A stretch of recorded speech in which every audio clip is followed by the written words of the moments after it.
So hello everyone, my name is Kamod और आज हम पढ़ने वाले हैं क्लास 12 मैक्रो इकोनॉमिक्स का चैप्टर 1 इंट्रोडक्शन।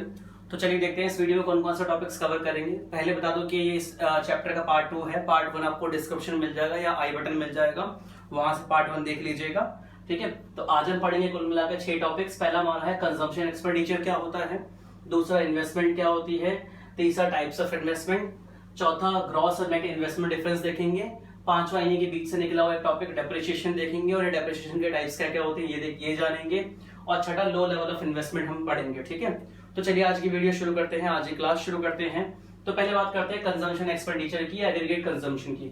देखो, जैसे कि मैंने पिछली वीडियो बताया था, एग्रीगेट का मतलब होता है टोटल, कुल मिला के सम, पूरी इकोनॉमी में कितना हमारा कंजम्पशन हुआ। ठीक है, तो पिछले साल अपने माइक्रो इकोनॉमिक्स में ये पढ़ा कि भाई एक इंसान रामू, श्यामू, संजय, विजय, इन सब की पर्सनल डिमांड कितनी है। लेकिन जैसे कि आपको पता है कि मैक्रो इकोनॉमिक्स है, मैक्रो का मतलब होता है बड़े लेवल पे पूरी इकोनॉमी की बात हो रही है, तो पूरी इकोनॉमी में सारे के सारे कंज्यूमर्स को काउंट करेंगे। ठीक है, तो आप बोलोगे जब ठीक है एग्रीगेट कंजम्पशन की बात हुई तो सीधे सीधे लिख दो सारे कंज्यूमर्स का खर्चा। नहीं, सारे कंज्यूमर्स का खर्चा सिर्फ इतना ही है, कुछ एडिशनल भी है जो आज हम देखने वाले हैं। देखो, तो एग्रीगेट कंजम्पशन में कुल मिला के 3 कंज्यूमर आते हैं मोटे तौर पे। सबसे पहले तो है हाउस होल्ड्स।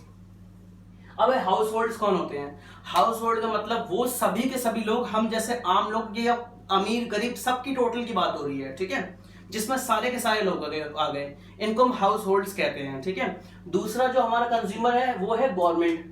अब बोलोगे गवर्नमेंट क्या होती है? गवर्नमेंट चलाने वाला क्या मोदी वो भी तो घर में ही रहते हैं, या गवर्नमेंट चलाने वाला कोई भी और इंसान घर में ही तो रहता है? नहीं, देखो हम गवर्नमेंट जो चलाने वाले इंसान है वो तो हाउस होल्ड में आ गए, लेकिन गवर्नमेंट का खुद का कंजम्पशन कैसे है? गवर्नमेंट सामान खरीदती है सोल्जर्स के लिए, गवर्नमेंट सोल्जर्स के लिए सामान खरीदती है, गवर्नमेंट सोशल वर्क के लिए सामान खरीदती है, गवर्नमेंट को रोड्स बनानी है तो रोड्स के लिए जो हमारा सामान है वो खरीदेगी, रोडी हो गया और तारकोल वगैरह हो गया जिसको हम चारकोल कहते हैं, ये सब खरीदना। गवर्नमेंट को स्ट्रीट लाइट खरीदनी होती है। ठीक है, तो गवर्नमेंट का कंजम्पशन हो गया। तीसरा हमारा है एनजीओ। अब बोलोगे एनजीओ कैसे हो गया? एनजीओ को चलाने वाले भी तो नॉर्मल इंसान होते हैं, घर में रहते हैं। ठीक है, बिल्कुल सही बात है। जो एनजीओ को चलाने वाले नॉर्मल इंसान है वो घर में रहते हैं, उनका खर्चा हाउस होल्ड में काउंट होता है, वो जो कुछ भी खाते हैं। लेकिन एनजीओ का अपना खुद का खर्चा कैसे होता है? एनजीओ मार्केट से सामान खरीदते हैं और फ्री में आम लोगों को देते हैं। ध्यान सुनना, एनजीओ मार्केट से सामान खरीदते हैं और कुछ लोगों को फ्री में सर्विसेज या गुड्स प्रोवाइड करवाते हैं। ठीक है, तो कुल मिला के एग्रीगेट कंजम्पशन में 3 कंज्यूमर आ गए। पहले हाउस होल्ड, आम इंसान, दूसरा गवर्नमेंट का जो खर्चा होता है किसी भी चीज को लेकर के, ठीक है, और तीसरा एनजीओ जो कि सामान खरीद करके लोगों को फ्री में प्रोवाइड करवाते हैं। ध्यान सुनना, एनजीओ का जो चला रहे हैं उनका खाना पीना आएगा, खर्चा आएगा हाउस होल्ड में, लेकिन एनजीओ ने जो सामान खरीद करके लोगों को फ्री में बांटा वो एनजीओ के पाले में आएगा, एनजीओ वाले पार्ट में आएगा। ठीक है, यहां तक क्लियर हो गया होगा? कोई डाउट रह जाए तो मुझे आप कमेंट कर सकते हैं। चलिए चलते हैं दूसरे टॉपिक पे, इन्वेस्टमेंट की बात करते हैं। देखो, इन्वेस्टमेंट इकोनॉमिक्स वाले की बात करें वो बात की बात है, पहले आम इंसान वाली और आम इंसान की इन्वेस्टमेंट की बात कर लेते हैं। जैसे कि मैं एग्जांपल लूंगा दोबारा से, संजय का फेवरेट मेरा हमेशा से। ठीक है, संजय ने 10 लाख रुपए लगा करके ग्रोसरी शॉप खोली, परचून की दुकान खोली। ग्रोसरी शॉप कहते हैं परचून की दुकान को। ठीक है, संजय ने 10 लाख रुपए लगा करके एक परचून की दुकान खोली, उसके लिए वो इन्वेस्टमेंट है, सिंपल। ठीक है, लेकिन इकोनॉमिक्स में थोड़ा सा चेंज है। इकोनॉमिक्स में इन्वेस्टमेंट का मतलब क्या हो गया कि एक साल में कुल मिलाकर के कैपिटल गुड्स में कितना चेंज आया। अब बोलोगे कैपिटल गुड्स क्या है? Capital goods, capital expenditure, revenue expenditure मैंने अकाउंट्स वाली वीडियो में भी शेयर किया था। अगर आप ह्यूमैनिटीज से हो, आपके अकाउंट्स नहीं है तो कोई दिक्कत वाली बात नहीं, दोबारा से बता देता हूँ। ठीक है, हम इसको यहाँ पे डिस्कस करेंगे।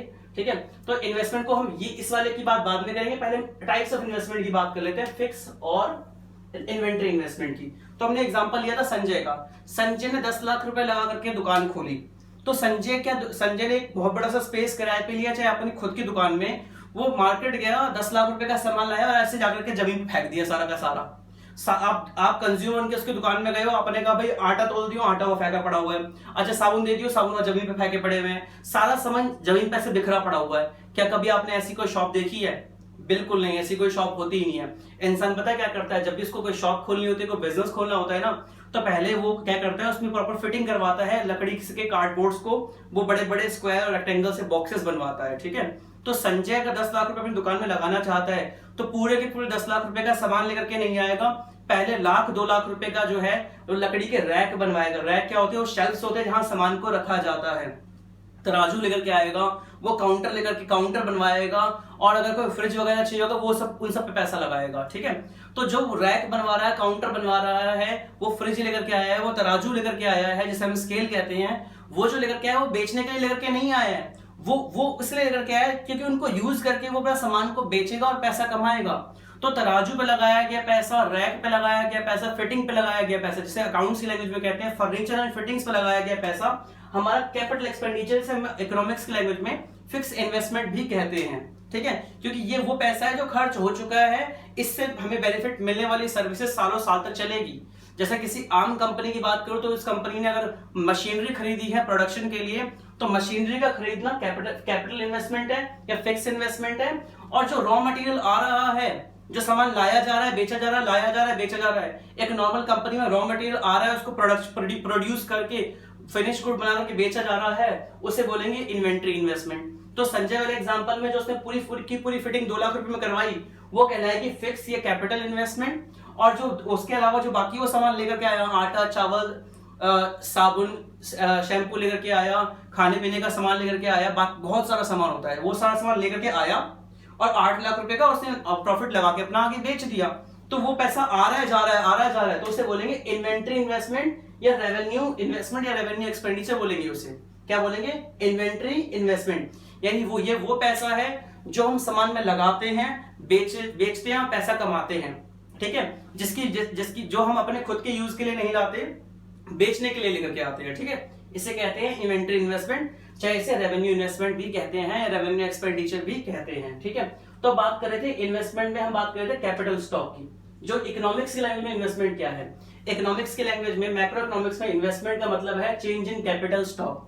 यहाँ पर डेल्टा का साइन है, डेल्टा का मतलब होता है चेंज और के का मतलब होता है कैपिटल स्टॉक। अब कैपिटल स्टॉक का मतलब क्या होता है? ये वो गुड्स है जिनसे और गुड्स प्रोड्यूस की जाती है, जो कि मैंने यहाँ पर आपको समझा दी थी ऑलरेडी ही।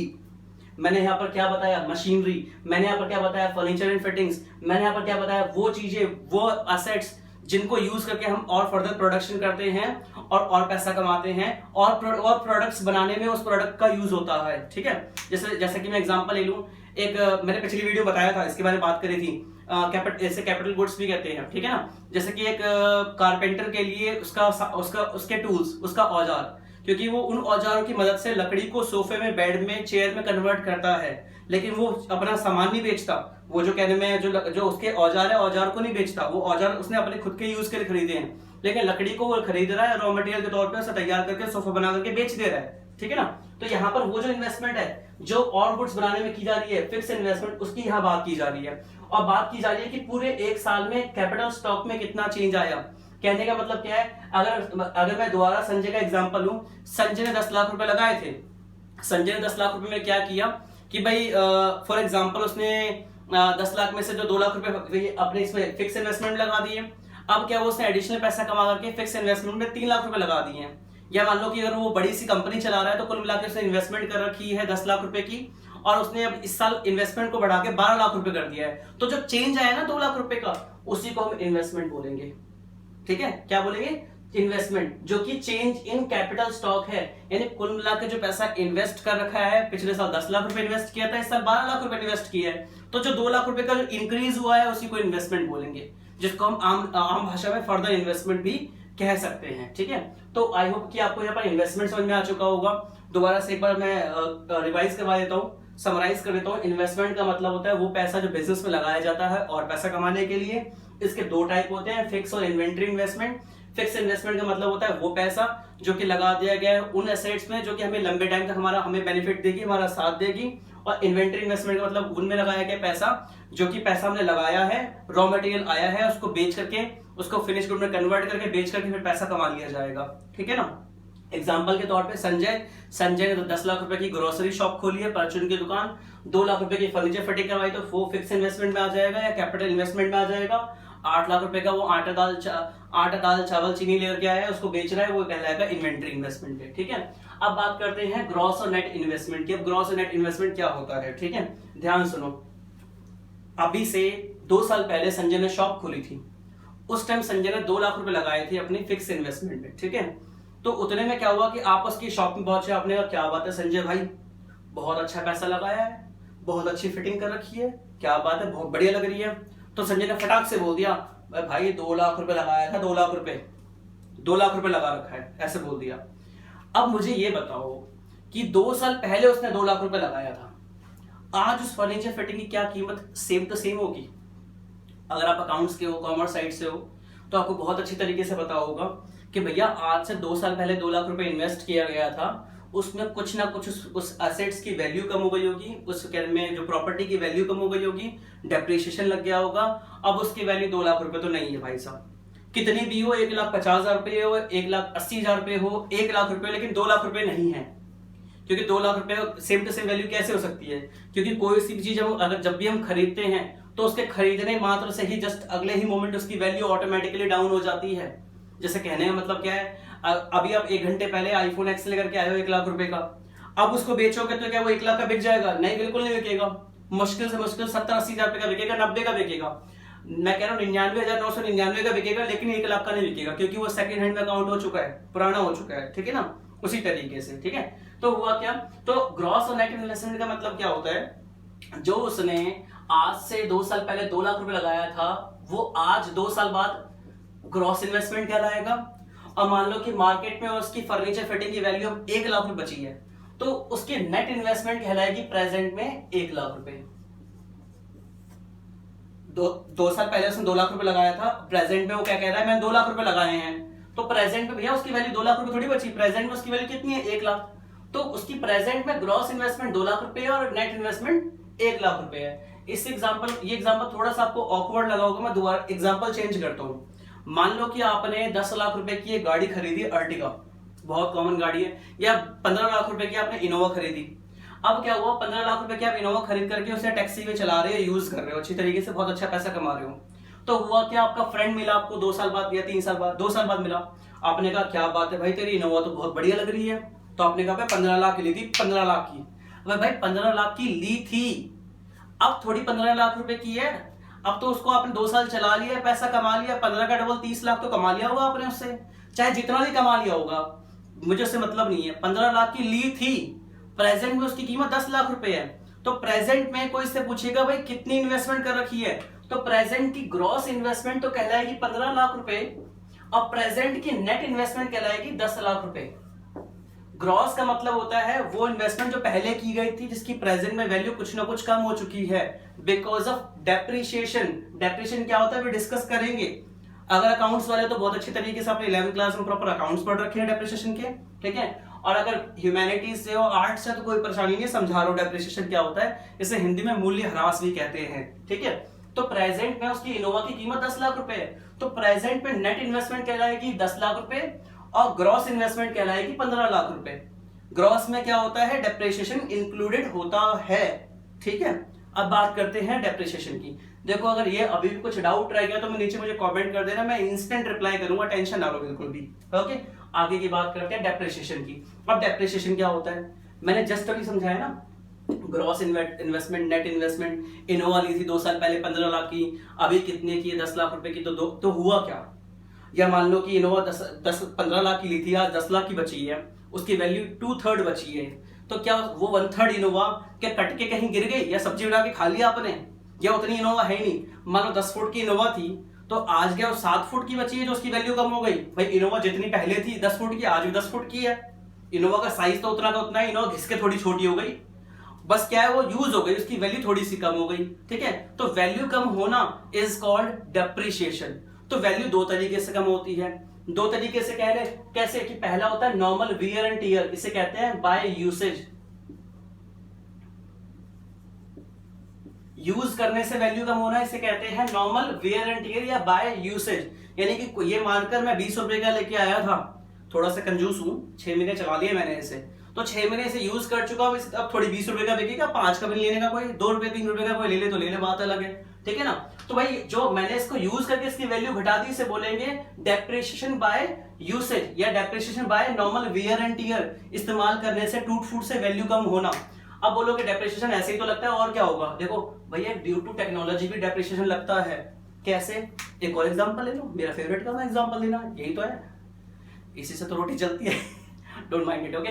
तो बात कर रहे थे हम किसकी, एग्जाम्पल की, मान लो कि मेरा एक फ्रेंड है और आज से 10 साल 15 साल पहले उसकी मोबाइल की शॉप थी, आज भी है। तो 15 साल पहले क्या हुआ कि नोकिया के फोन बिका करते थे 3110 3210 ऐसे करके, नोकिया का 6600 भी आया करता था, 6600, ये तक नो फोन का नाम, नोकिया का बहुत बढ़िया फोन था। ठीक है, मान लो आज से 15 साल पहले ये फोन 10,000 रुपए का था, 10,000 रुपीज का। ये हुआ क्या, आपने देखा होगा कि मोबाइल वाले क्या करते हैं, उनके ना जो फिटिंग होती है ना, वो उसके बाद फोन को सजा देते हैं ऐसे कोने कोने में। अब क्या हुआ, उसने सारे फोन ऐसे सजा दिए। ठीक है, उसमें क्या हुआ, 10 फोन उसने ऊपर सजाए थे, उसमें से एक डब्बा गलती से पीछे गिर गया, फिटिंग के पीछे गिर गया। उसको क्या लगा यार मेरा फोन चोरी हो गया, पता नहीं किसी ने उड़ा लिया होगा, किसी ने गायब कर लिया होगा, वगैरह वगैरह। अब हुआ क्या कि 15 साल बाद, आज प्रेजेंट में 2020 में, उसने अपनी पूरी दुकान की फिटिंग जो थी वो निकलवा के नई फिटिंग करवा रहा था। तो जब वो फिटिंग निकलवाई उसने, तो उसको पीछे वो 6600 नोकिया का 6600 का डब्बा गिरा हुआ दिखा, बिल्कुल सील पैक। अब उसने क्या किया, उस फोन को निकाला, उसको खोला, उसे बैटरी लगा के चालू किया, वो तो चालू भी हो गया। उसे सिम लगा के चलाए, कॉल भी जा रही है, कॉल भी आ रही, बात भी हो रही, बिल्कुल बढ़िया, एकदम टकाटक फोन है, एकदम बढ़िया फोन है। मुझे ये बताओ 15 साल पहले वो फोन 10,000 रुपए का था, नोकिया का 6600, आज क्या वो 10,000 रुपए का बिकेगा? नहीं। कितने का बिकेगा? 2,000 से सिर्फ 3,000 रुपए तक का बिकेगा, इससे ऊपर नहीं बिकने का। वो भी कोई शौकिया आदमी होगा वो ले लेगा, कोई आम इंसान तो लेगा ही नहीं, उसके किसी काम का ही नहीं। क्या उसकी, क्योंकि टेक्नोलॉजी बहुत पुरानी है, उसमें ना कोई एप्लीकेशन चलेगी ना कुछ चलेगा, सिर्फ नॉर्मल दिखावे के लिए रहेगा वो। ठीक है, लेकिन मुझे ये बताओ, क्या वो फोन यूज हुआ था? क्या वो फोन घिसा था? क्या उस फोन का बिल भी कटा था? क्या वो फोन बिका भी था? नहीं भाई साहब, नहीं। ना वो फोन बिका था, ना वो यूज हुआ था, यहां तक कि उसके डब्बे की पैकिंग तक नहीं खुली थी। तो क्या वो यूज हुआ? नहीं। फिर भी उसकी वैल्यू कम हो गई ना। क्यों हो गई? Due to technology, because of technology. जब टेक्नोलॉजी की वजह से भी वैल्यू कम होती है, उसको भी हम डेप्रिसिएशन लगना ही कहते हैं। टेक्नोलॉजी की वजह से उसकी वैल्यू कम होना, देखो यूज नहीं हुआ था, बिका भी नहीं था, तो यूज कहां से होगा? उसकी पैकिंग तक नहीं खुली थी, तो टेक्नोलॉजी की वजह से उसकी वैल्यू घट गई ना, 10,000 से घट के 2,000 पे आ गई। इसे बोलेंगे डेप्रिसिएशन ड्यू टू टेक्नोलॉजी या बाय ओल्ड टेक्नोलॉजी। ठीक है, क्लियर है यहां तक? अगर फिर भी डाउट रह जाए तो टेंशन नहीं, रिप्लाई कर देना मेरे को, मतलब कमेंट कर देना, मैं रिप्लाई कर दूंगा। ओके, या अगर ज्यादा कोई बहुत सारे डाउट हो जाए तो एक वीडियो दोबारा बना के डाल देंगे। ठीक है, पार्ट 2.1 कर देंगे वीडियो का नाम, क्यों टेंशन ले रहे हो। ओके, अब बात करते हैं लो लेवल ऑफ इन्वेस्टमेंट। अब क्या है, देखो अब इसको समझाया तो मैं एग्जांपल से। मान लो संजय ने, मेरा फेवरेट नाम है, पता नहीं क्यों मुझे बचपन से अच्छा लगता है ये, संजय ने 10 लाख रुपए की इन्वेस्टमेंट करी, और इस बार उसने इन्वेस्टमेंट जो करी है, ये एक फैक्ट्री है उसकी, जहां मशीनें हैं और मशीनें उससे प्रोडक्शन करता है, वो मार्कर बनाता है, मार्कर। ठीक है ना। अब क्या हुआ, उसने 10 लाख रुपए की इन्वेस्टमेंट करी, और कुल मिला के जो उसने पैसा कमाया वो कमाया 5 लाख रुपए।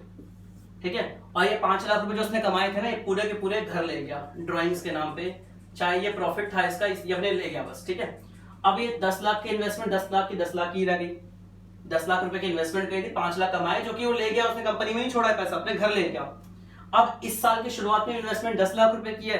नहीं भाई साहब, इन्वेस्टमेंट 10 लाख की नहीं, क्योंकि पूरी एक साल मशीनरी यूज हो चुकी है, मशीन यूज हो चुकी है, तो उसकी अब ये 10 लाख की थोड़ी रहेगी। हाँ, इसको 10 लाख ही बोलेंगे, लेकिन ग्रॉस इन्वेस्टमेंट बोलेंगे। नेट इन्वेस्टमेंट कितनी होगी? डेप्रिसिएशन, देखो एक साल यूज हो चुकी है ना मशीन, तो मेरे हिसाब से 8 लाख रुपए की रह जाएगी, 20% तो डेप्रिसिएशन लगेगा। अब क्या है, ये 8 लाख की मशीन है, अब 8 लाख रुपए इन्वेस्ट करो, देखो 10 लाख इन्वेस्ट किए तो 5 लाख कमाए, अब 8 लाख इन्वेस्ट करोगे तो कितने कमाओगे? 4 लाख कमाओगे। अब ये 4 लाख जो कमाए थे घर ले गया ये, अब ये कितने, ये मशीनरी सेम टू सेम जो थी 10 से 8 की बची, अब 8 के बाद ये 6 लाख रुपए की बच गई है। अब 6 लाख रुपए लगाकर कितना कमाएगा? 3 लाख रुपए। ये 3 लाख रुपए जो कमाएगा घर ले गया। अब 6 लाख की मशीन की वैल्यू बच गई, देखो ध्यान से देखते जाए ना, 10 से 8, 8 से 6, 6 से बच गई 4। अब 4 लाख रुपए से कितने कमाएगा? 2 लाख रुपए, ये ले गया अपने घर। अब ये 2 लाख की बच गई, अब 2 लाख रुपए में कितने, 2 लाख रुपए में लगाएगा तो कितने कमाएगा? 1 लाख रुपए, ये ले गया घर। अब कितने बच गए? 1 लाख रुपए। अब 1 लाख से कितने कमाएगा? 50,000 रुपए। इस तरीके से करते करते करते करते जितना कम पैसा लगाओगे उतना कम पैसा कमाओगे। आपने सुना भी था कि जितना ही, आपने ये कहावत सुनी होगी, ठीक है, कि जितना गुड़ डालोगी उतना ही मीठा होगा। वो बेटा रियल लाइफ में भी काम करता है। अगर आप पैसा ही नहीं लगाओगे बिजनेस में तो वो कहां से ज्यादा प्रॉफिट कमा के देगा? वो तो फिलहाल मैंने एग्जांपल लिया है कि जितना प्रॉफिट कमा रहा है उतना ही लेके जा रहा है। अगर ये सोचो कि उसकी नीड अगर 5 लाख की होती है, हर साल 5 लाख रुपए निकालता, तो बेटा 3 साल बाद तो वो नेगेटिव में आ जाता, लॉस में आ जाता। ठीक है, तो होता क्या है, जैसे जैसे आप कंपनी जैसे जैसे इसमें इन्वेस्टमेंट आपकी मतलब कि इसकी वैल्यू डाउन होती जाती है, आपको क्या करना है, इसमें एडिशनल इन्वेस्टमेंट ऐड कर देनी है।